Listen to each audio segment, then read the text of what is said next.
I remember the exact moment I realized I wasn't just a victim, but rather the engineer of my own twisted little plan.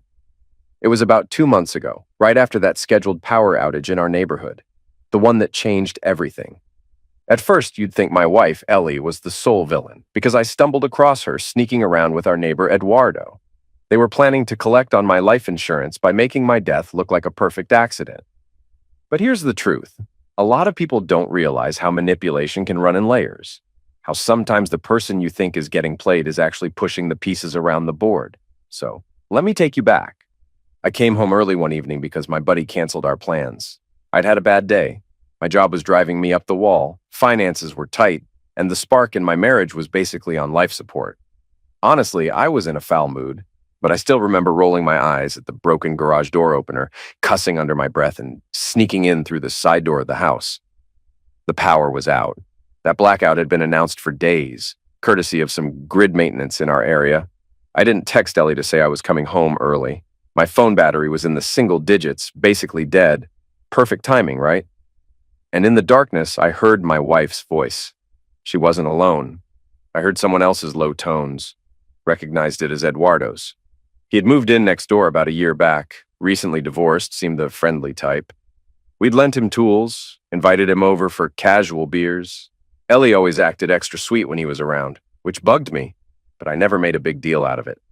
That night, standing in the hallway, I could just barely make out their words.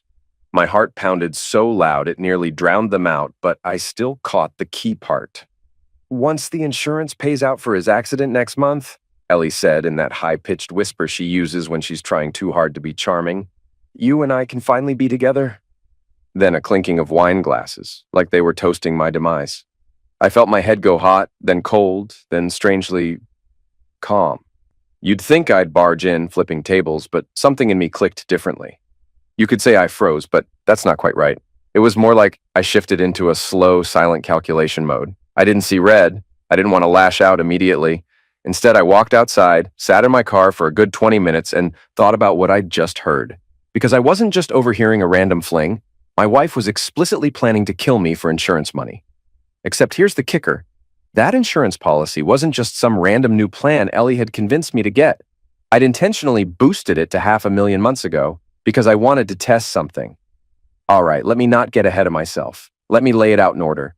Ellie and I had been married for 6 years, together for 8. We met at a friend's New Year's Eve party, one of those classic boy meets girl stories. She was vivacious, had that confident grin, the kind of woman who could talk her way out of a speeding ticket or persuade the bartenders to give her free drinks. But as the years went on, I started noticing little cracks. Our arguments got nastier, our finances were always tight. She pushed me to improve our home, fix the roof, maintain the yard, all that domestic hustle, but she never lifted a finger herself. And even though I was bringing in most of the money, she guilted me about not doing enough around the house. One day, she brought up the idea of life insurance, said that with our mortgage and the leaky roof, we needed a bigger policy in case something happened to me. I could see the superficial logic in it. But the more she pressed, the more suspicious I became. I didn't say anything right away. I'm not an idiot, though. I started analyzing all the times she'd casually mention, "Oh, if something happened to you," or "We need a backup plan in case you got hurt on the job." It gave me a weird vibe. That's when I got the policy. Big one. I acted like I was clueless about what her real intentions might be. Meanwhile, I started stashing money in a separate account, building what I called my get-out fund. Then Eduardo moved in next door, about a year ago. Funny how that was just around the time Ellie started hinting about me not working out enough, telling me maybe I should exercise so I don't drop dead early. I realized later she'd probably been setting the stage for me to have some kind of accident. But I like to watch from the sidelines, gathering intel. Thing is, I also had a serious mean streak that Ellie never fully understood. My coworkers always said I had an eerie calm to me. Even as a teenager, if someone messed with me, I'd plan out my response for days or weeks, waiting for that perfect moment to strike. I guess Ellie thought she was being cunning, but she had no idea who she was dealing with, so back to that night. I come home, overhear her little scheme, realize she's fully set on killing me for the insurance, and I was not even that shocked. Part of me expected it eventually. I left quietly, circled the block, waiting for darkness to really settle. Then I showed up again, this time banging on the door, calling out, "Ellie, you there?" with my phone flashlight in hand. Sure enough, she answers, real flustered. Eduardo's standing in the kitchen, looking like a deer in headlights. She's got two wine glasses out, that sweet perfume I recognize from special occasions. "Oh, hey!" I said, forcing a laugh. "Didn't expect company, but man, the power's out, so I figured I'd grab some flashlights for us." Eduardo coughs, stumbles over his words. Yeah, I just came over to, see if you guys had power. Ours went out too." "Man, this sucks, right?" I said, handing him a flashlight. "Anyway, you want a beer?" He looked at Ellie, who gave him this quick, wide-eyed glare. "Nah, I gotta go," he mumbled. "Rain check, though." I let him walk out, then turned to Ellie with a half smile, thinking, "You have no idea that I heard everything." We spent the next 2 hours sitting at the kitchen table by candlelight, just me fiddling with my phone, Ellie texting someone on hers every few minutes, probably checking if I was on to them. She looked downright uncomfortable. I had to fight the urge to smirk, because I found it kind of hilarious. The days that followed were a masterclass in quiet observation. I watched every move she made. She started setting passcodes on her phone. She'd go into the bathroom to take calls. She'd slip out for work dinners. I found that unmarked bottle in her purse. She claimed it was vitamins. I recognized the smell, like some potent form of sleeping medication or sedative. If I had to guess, they planned to knock me out and stage some accident. Maybe during that fishing trip I had coming up with my brothers. But ironically, that fishing trip was my own invention in the first place. I'd asked my brothers months earlier if they'd cover for me if I needed an excuse to be out of town. They agreed. They didn't know the details, but they trusted me. One afternoon, I was rummaging through Ellie's laptop while she was at work, and I found search history with phrases like most lethal undetectable poison, how to fake natural death, life insurance payout timeline. Her stupidity almost made me laugh. She was so cocky she didn't even bother clearing her search history. It's like she thought I was too stupid or distracted to notice. But I started screenshotting everything. I bought hidden cameras off Amazon, tiny little gadgets you can slip into corners or on bookshelves. I recorded her phone conversations, her suspicious messages to Eduardo. Now you might think I'd go straight to the police, but that's not how my brain works. I wanted to ruin her on my own terms. I wanted to show her you can't just decide to off your husband and walk away with $500,000. But I didn't want to just ruin her. I wanted to break Eduardo in the process. I hated that smug grin of his, the way he'd pretend to be my buddy, even borrowing my lawnmower last summer while apparently planning to take my place in bed. So I played along. I let Ellie think she was winning. Meanwhile, I started planting seeds of doubt between them. One day at a neighborhood cookout, I made sure to compliment Ellie in front of Eduardo, saying something like, "God, babe, that top you wore last night looks so hot." Then I winked at her and walked away. She looked uncomfortable. Eduardo glared like I just called her a stripper. It was petty, but I enjoyed twisting the knife. And I began messing with our finances in subtle ways. We had about 16 grand in our joint account, the last vestige of our meager savings. I told Ellie I had a secret gambling problem, like I was racking up online bets. She believed me, or pretended to, because that would make me an even easier target. She thought it explained why money was missing. Actually, I was funneling most of it to a hidden account in my name only. "Are you sure you don't need help?" she asked me one night, rubbing my shoulders like she actually cared. "Yeah," I said softly. "I'm joining a support group." She looked at me with feigned concern. "I just want you to be healthy and stable, you know? We've got a lot riding on the future." I almost snorted. I knew exactly what she was referring to. I made sure Ellie and Eduardo believed they were on a ticking clock to kill me. Every couple of days, I staged an accident. I'd come home with a bruise on my arm, claiming I slipped at work. Or I'd pretend I nearly crashed the car, telling her, "Damn cat ran across the street, almost ended up in the ditch." Every time she'd give me this worried expression that didn't quite reach her eyes. I could see she was thinking, "Don't die now, not before we finalize our plan." I overheard a phone conversation between Ellie and Eduardo. "Look," she whispered, "we need to stick to the schedule. I don't care if he's being clumsy. I want it done right. If he dies before the official date, we might not get the full payout. The insurance might investigate." Eduardo responded with something about doubling the dose when the time came. I had the entire conversation recorded. About a week later, I decided to vanish for 2 days.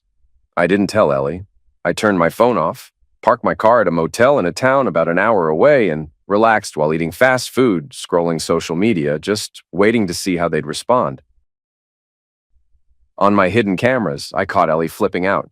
She called Eduardo at least 5 times in the same day, nearly hyperventilating. "What if he's dead somewhere?" she hissed. "What if some random accident got him before we could do it our way?" Eduardo sounded nervous. "That means no body, no payout, or at least the insurance is going to want an investigation. We're screwed. We can't claim money on a missing person." I almost choked laughing when I heard that. These 2 idiots. They wanted me to stay alive just long enough to kill me on their own terms. I showed up 2 days later, breezing through the door with a fake sheepish grin. "I went camping," I said. "Needed time to clear my head. Sorry if I worried you." Ellie's eyes flicked up and down my body like she was checking for bullet holes. "You could have told me," she said, voice trembling slightly. "Phone died," I shrugged. "No biggie, right?" No, it's fine," she stammered. "I was just worried." Lies stacked on lies. She texted Eduardo while I took a shower, and from the cameras, I saw her type out, "He's back, but something's off." Yeah, something was definitely off. Because I wasn't just going to survive, I was going to crush them. Phase 2, I canceled the life insurance policy. That was the gem they were salivating over. I filed the paperwork quietly, ensuring all the confirmations were sent to my private email. I wanted that nuke to be ready and waiting. I also planted some documents on my laptop, fake ones referencing a divorce lawyer, referencing a suspicion of infidelity, referencing the possible murder plot. I left them open accidentally a few times. Let Ellie catch a glimpse of an email subject line, something like, "Draft, outline for legal investigation Ellie's affair." One morning, I purposely left my laptop open on the kitchen table with an email about the canceled insurance. I slipped off to the shower, letting her poke around. When I came back, she was in the kitchen making pancakes, her hands shaking so badly that half the batter was on the counter. "You good, babe?" I asked, stifling a grin. "Yeah," she murmured. Just a headache." "Take something for it," I said nonchalantly. "No reason to suffer." She glared at me like she was trying to read my face. She must have been wondering if I had discovered her scheme. Later that night, I discovered fraudulent charges on our joint account, charges I'd actually made to a second credit card, then quickly refunded. I called the bank while Ellie was right there, making a big show of it. "Yeah, I don't recognize these transactions," I said loudly into the phone. "We need to freeze the account immediately." Ellie paled. She pulled me aside the minute I was off the call. "Does that mean we can't touch the money?" I shrugged. "That's what they told me. Could be a couple days, could be weeks. They need to verify everything. Sorry, babe." She blinked fast, clearly panicking. "Shit." I tried not to smile too wide. To push them further, I texted Eduardo. "Hey man, let's grab a beer sometime. We never really hang out, just you and me." He couldn't say no without looking suspicious, so he agreed. We met at this dingy dive bar downtown that smelled like old cigarettes and regret. I ordered a pitcher, played the part of the confused husband who needed a friend to vent to about my failing marriage and gambling issues. He downed 3 beers in rapid succession, which loosened his tongue. I asked, "So, you seeing anyone these days?" He looked around nervously. Not exactly. There's, someone." I pretended to not get it. "Oh, a secret crush, huh?" He chuckled, then sighed. "Women can be complicated, you know? You think they want one thing, then they turn around and..." "Well," I raised my eyebrows. "That's so." He rubbed his face. "Never mind. Let's change the subject." I topped off his glass, then casually mentioned, "Man, I'm thinking about canceling my life insurance. The premiums are insane, especially with my gambling problem." Watching the color drain from his cheeks was priceless. "You canceled it? Are you sure that's a good idea?" I shrugged. "Yeah, I might. Maybe I already did. I'll figure it out." He started babbling about how important insurance is. "You never know what could happen, you know. Life's unpredictable." I pretended to zone out, nodding. Meanwhile, my phone, hidden in my jacket pocket, was recording every word. When I got home, Ellie was waiting up. "How was your night?" she asked, voice tight. "Pretty good," I said. "Ran into Eduardo, actually. He seems upset about some girl who's messing with his head. You know anything about that?" The look on her face was gold, like she knew exactly who he was talking about, but tried to hide it. "No idea," she said, forcing a laugh. I murmured, heading to the bedroom. "Night, babe." The next morning, I accidentally left another open document on my laptop, referencing the final life insurance cancellation. This time, I walked out of the room, but stood behind the cracked door just to watch her reaction. She came in, started browsing, saw the email. Her jaw dropped. She whispered, "Shit, shit, shit, shit." Then she took her phone and called Eduardo. I recorded that too from the hidden camera in the living room. "He canceled the policy," she hissed. "We have no payout now. We need a new plan. Maybe we wait until he reinstates it, or I don't know. We can't just give up." That's when I realized if they killed me now, they'd get nothing. They were stuck. I decided it was time to blow up the entire arrangement. One afternoon, I sat Ellie down in the living room. She perched on the edge of the couch, hands clasped, eyes darting around like a cornered animal. I said, "Ellie, I know." She swallowed. "Know what?" "Everything." She blinked rapidly, tears welling up in her eyes. "Oh my God, I'm so sorry," she began. I didn't mean to. He seduced me, and I was lonely." I cut her off. "Cut the crap. I know about the affair, and I'm filing for divorce." Her mouth hung open. "Wait, what do you mean That's so sudden. I can explain." "I don't need an explanation," I said calmly. "You're leaving today. I already spoke to a lawyer." She started sobbing. "I know I messed up, okay? I got in too deep. Eduardo was blackmailing me. He threatened to tell you everything if I didn't keep paying him. I swear, I didn't want it to get this out of hand." I almost laughed out loud. She was painting him as the villain, claiming she was the victim. She never once admitted the murder plan, but I nodded, pretended to be convinced. "Grab your stuff," I said coldly. "Go stay with your sister or something. We'll talk later about the details. I'm done." Once she was out of the house, I found her little notebook, tucked behind our dresser, no less. Inside were pages of meticulous notes about how to stage my accident, references to hidden poisons, potential dates, and times. She'd written bullet points like disable brake lines, use sedation, fishing trip, =perfect scenario. I took pictures of every page. Then I texted Ellie. "Meet me tomorrow at the coffee shop on 6th Street, noon, non-negotiable." We met up in that coffee place. Bright lights, plenty of people around. She looked like a wreck, dark circles under her eyes, hair a mess. The minute she sat, she started in with the tears. "I swear, I never wanted to hurt you. I just got caught up in something bigger." I interrupted by sliding the notebook across the table. She froze, flipping it open, seeing her own handwriting. "Care to explain?" I said.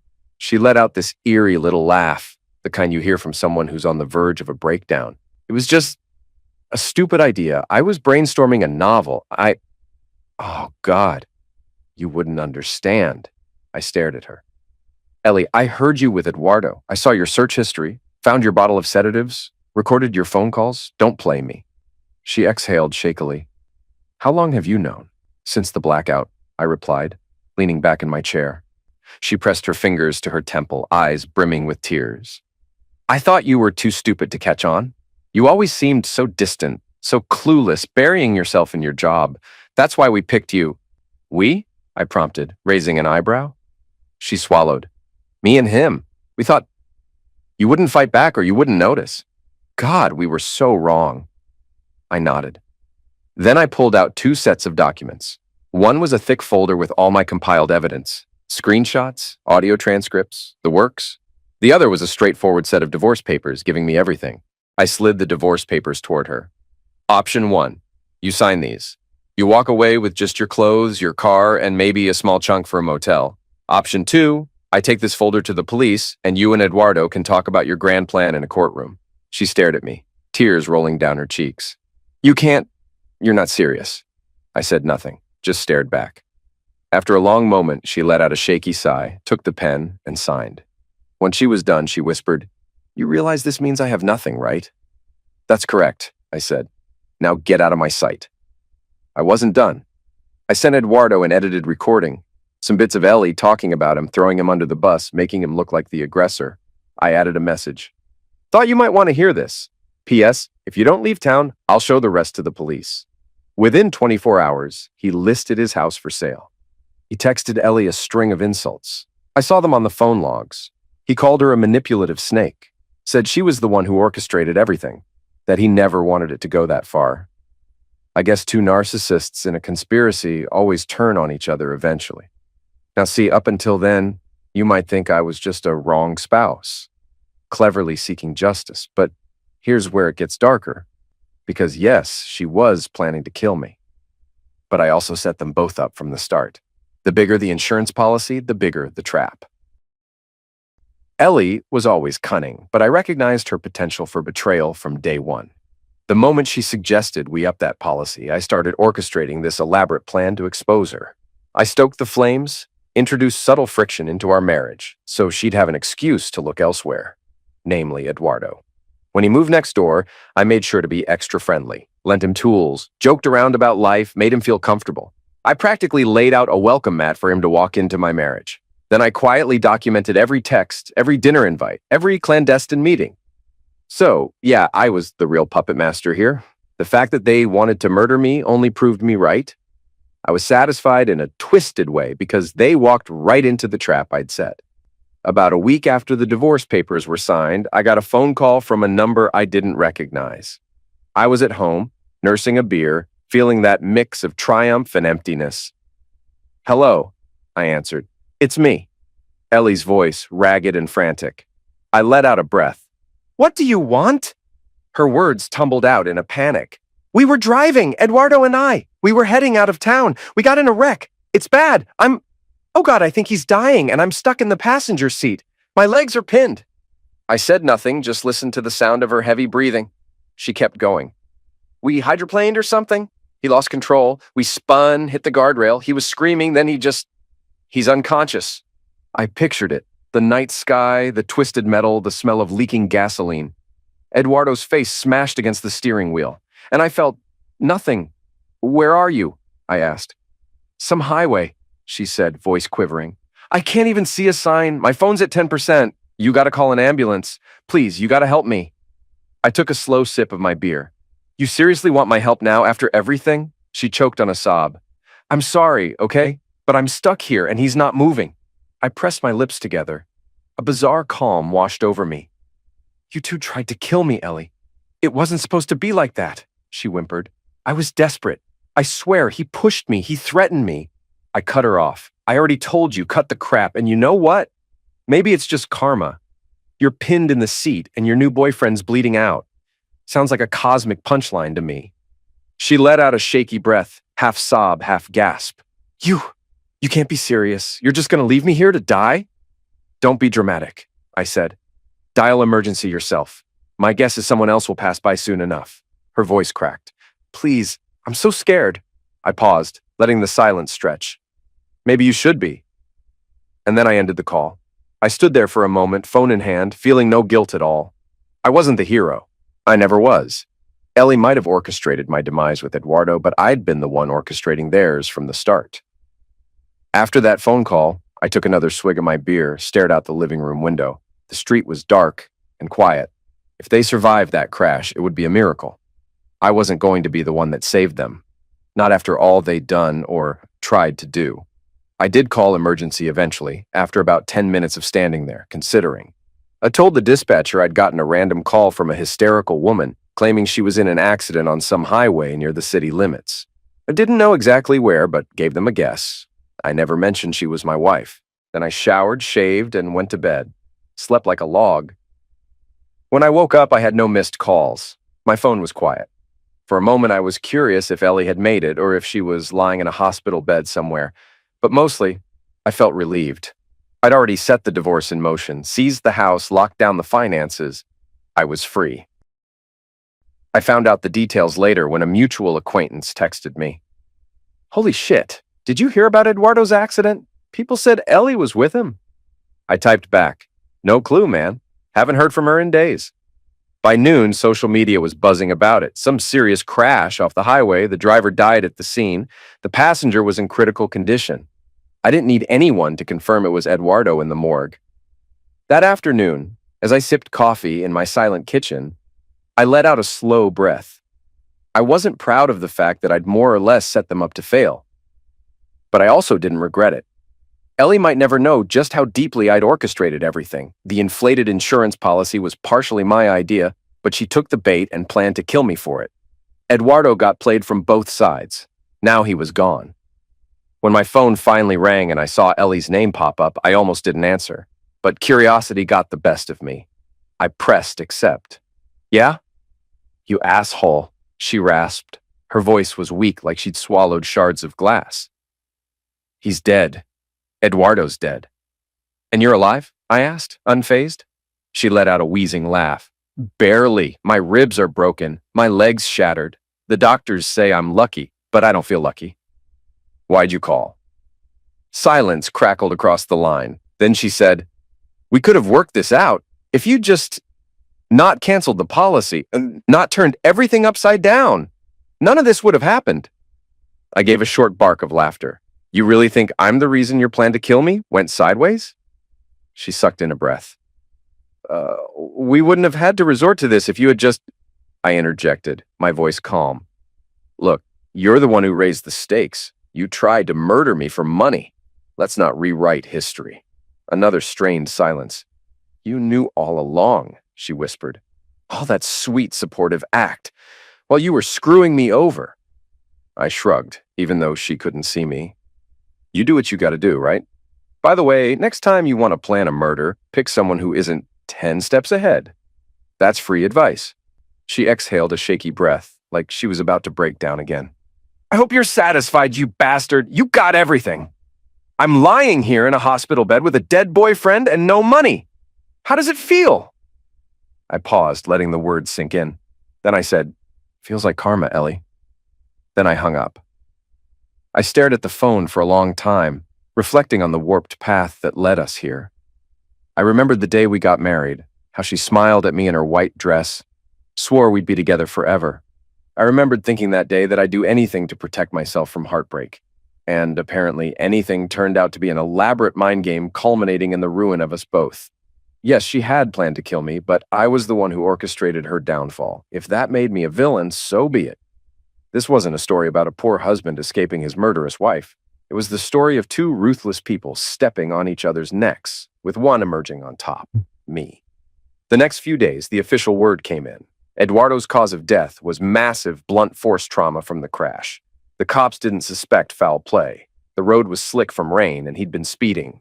As for Ellie, she was laid up in the hospital, pinned for a good while with her injuries. Our divorce was already in progress. My lawyer texted to say everything was going smoothly.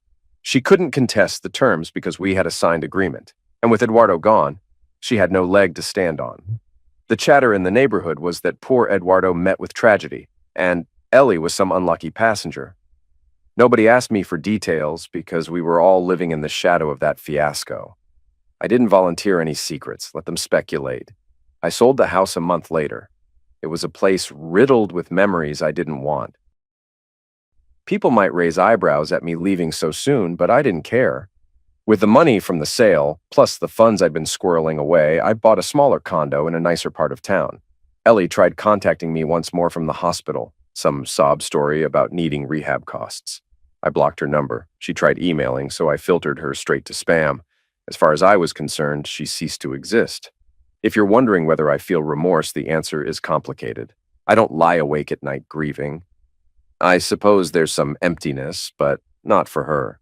It's more that strange vacuum you feel when the final puzzle piece clicks and you have no more reason to keep playing the game. I've considered therapy.